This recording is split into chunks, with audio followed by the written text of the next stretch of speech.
if you're going to speak about something, you need to know a lot about it. You need to know 3 or 4 times as much as you're going to speak about at minimum. So first of all, you have to do your background research. You have to have multiple stories at hand that you can use to illustrate your point. And you have to have a point.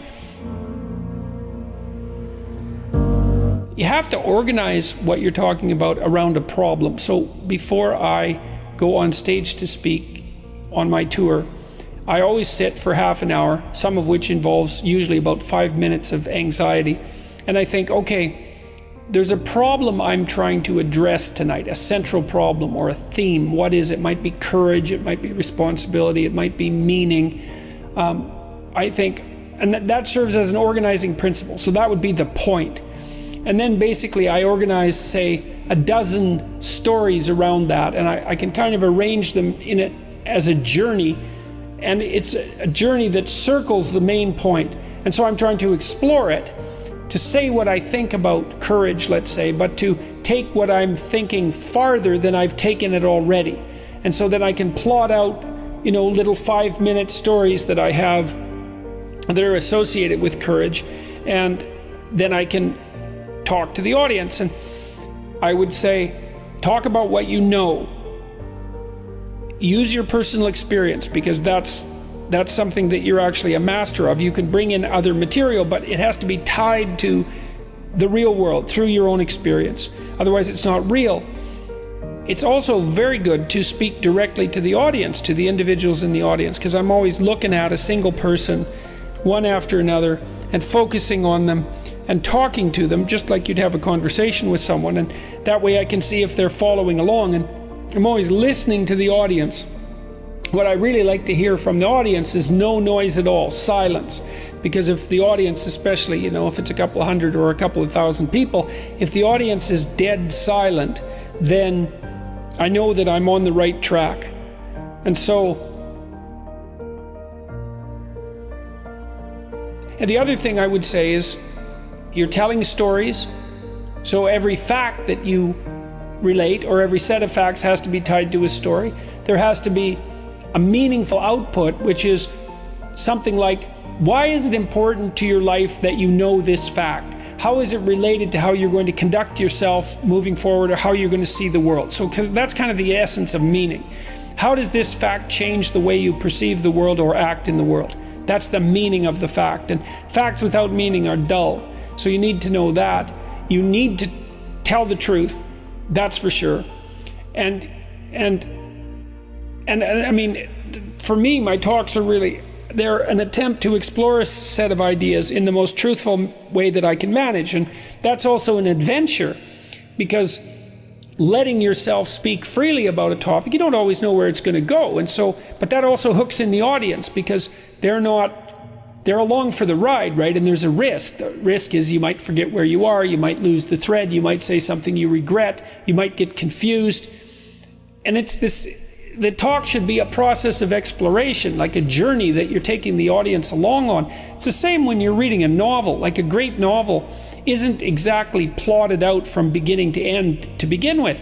The author is taking himself or herself and you on an intellectual adventure through the character development, and the characters have to be allowed to live and to express themselves, and the novel needs to unfold. It's like a colloquy between the conscious mind and the unconscious source of inspiration, and the novel is actually a journey through a characterological landscape, and the author shouldn't know where he or she's going to end up at the beginning. Same with an artist and who's writing a song or a piece of music or a piece of visual art.